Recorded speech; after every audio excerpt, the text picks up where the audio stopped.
Let's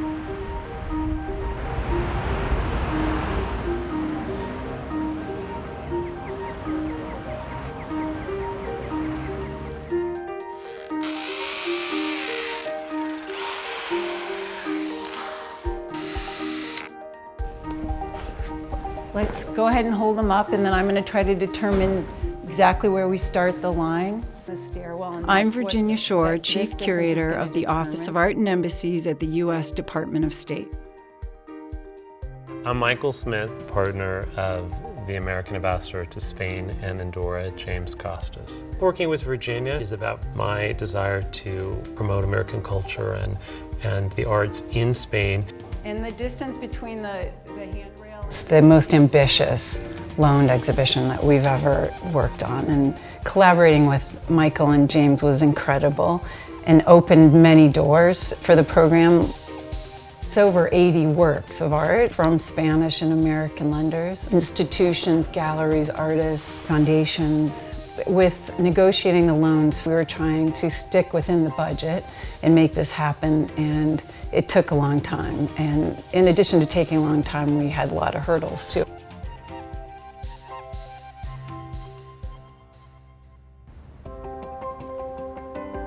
We've had many kindnesses that are beyond the average borrowing from a corporate collection or borrowing a piece. We have the people who are actually personally involved in the decision to lend to us. We are happy to cooperate with this Art in Embassies program because we can't forget that obviously one of the main roles, particularly of this museum, is the social role that we play. I mean, that cultural exchange between these two countries. It's such a sign of respect that we're bringing all this extraordinary Spanish art into the American Embassy. I think also to bring so much amazing American art to Spain, to be accessed by Spanish students and all of our visitors was an incredibly rich opportunity to further this incredible relationship we have intellectually and certainly culturally. The sense of this art is for us to be able to build a relationship with Spain. So first and foremost, we want people to come in and have a conversation about art. I spend most of my day having conversations that are related to policy, economics, security and defense cooperation. So when you have an opportunity to spend some time to focus away from that and use art as a way to build the relationship, I think that is really what we're trying to make happen. Hola, hola. Thank you all so much for coming. Art in Embassies is not just to decorate the house, it's to really create a dialogue on every level of society, which we've done. We've had school children, we've had curators, we had leaders. It always is a thing that people talk about. It's always a thing that starts a dialogue. It always is a thing that starts a conversation. You're really relying on the patriotism or the curiosity often with artists. You're really relying on people to say, you can take my extraordinarily expensive thing and take it to a foreign country and have it for ultimately a couple of years. Without that goodwill, it wouldn't work. It's a public-private partnership, and these are artists who are committed to cultural diplomacy. Everything in this exhibition is on loan. To trace the rich history of Spain's influence on American artists, we turn to the Hispanic Society of America. John Singer Sargent was one of the prominent American artists who actually worked in Spain, and it's a way of sharing their work with Spanish audiences.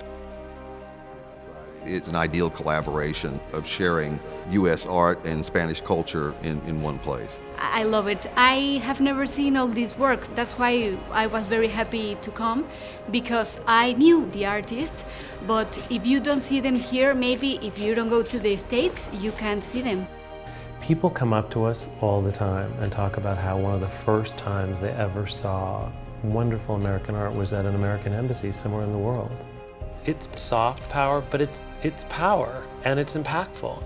I see half the works are by Spanish artists, and then that's when it all makes sense. The ambition of the program to bring together both cultures and make it all about bringing both cultures together.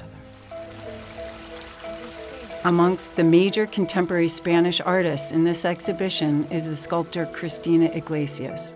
There is a vision of the water as a source of life. An embassy is a space that belongs to another country and is here, so I'm also interested in showing my work, which is part of my culture and the culture of this country. It's a diverse canvas. We have artists, black, white, Spanish, American. The diversity of this collection, I think, is going to be very evident as people walk through. I think there are several iconic works in this exhibition, but Glenn Ligon's Double America, I would pinpoint as maybe the nexus, and also represents the broader picture and Michael and James' idea for the show of highlighting diversity. The piece is really about the word, what that word means to various viewers, both here in America and abroad. And I was thinking about how American democracy has always had this sense of oppositions, of tremendous promise, and also tremendous amount of things wrong, things that need to be fixed, to be worked on. Well, that looks good. Neon's an interesting medium because it is sculptural, and I don't think that I really do sculpture, but I use language a lot, so it was a way of sort of using language in a sculptural manner. The Art in the Embassy program is an interesting way to think about the breadth of American culture. Embassies, in most people's imaginations, are the places that you go to get your passport or get a visa. They don't think of it as sites of culture, but I think they are sites of culture. Bravo! It's amazing. They can be outposts of American ideas and values. And I think the more art is in those spaces, it sort of broadens the idea of what America is or what it could be. Renowned art photographer Catherine Opie was asked to contribute images from her recent series on objects from the home of Elizabeth Taylor. One of the things that happens as an international artist is that there is a point in which you are representing your own country. And I'm so grateful that the Art and Embassy program is around and has survived for so long, because art is a bridge. It's a bridge that allows communication and conversation to take place, where sometimes other bridges are more difficult to be built in that way.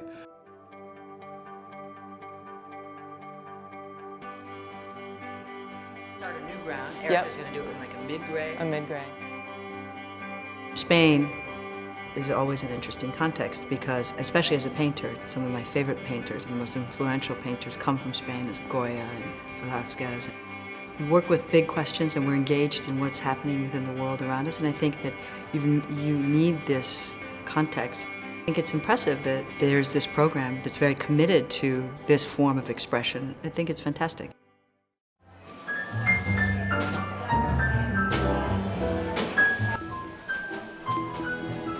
When we started on this incredible journey, Virginia and I sitting in her office with books of artists that we aspired to have in this collection, we had no idea that this would become such an incredibly impactful thing to the culture of this embassy and to Madrid. To realize how that dialogue, that narrative, that story of all these artists coming together and in this context is an amazing, amazing thing. Art is a way of making communication between culture easy, because I think it's easy to talk about a painting than about politics or economics that maybe are more controversial topics. I really think that it's given James an incredible platform as an ambassador to start a variety of dialogues, a variety of conversations, not just about art, not just about culture, but about our past and our future and our shared road ahead. We have this great opportunity available to us through Art and Embassies, and I'm just thrilled to be able to open these doors. This is America's space here in Spain, and I find it the most common denominator, to be able to get people together, to make friends through this experience of art.